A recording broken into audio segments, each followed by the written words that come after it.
دو تا رفیق اما رقیب. این دوتا بچه یه محل بودن، یکیشون پلیس میشه و اون یکی هم بار قاچاق میزد و به قول خودمون شوتی بود. پلیس تو ایست بازرسی کار میکرد، وقتایی که رفیقش بار میبرد هوای رفیقه رو داشت.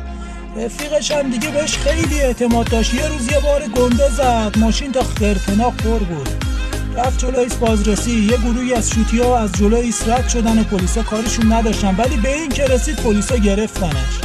با خودش گفت این چرا اینجوری کرد؟ همه غریبه ها رو گذاشت که رد بشن، من که رفیقشم و نگه داشت.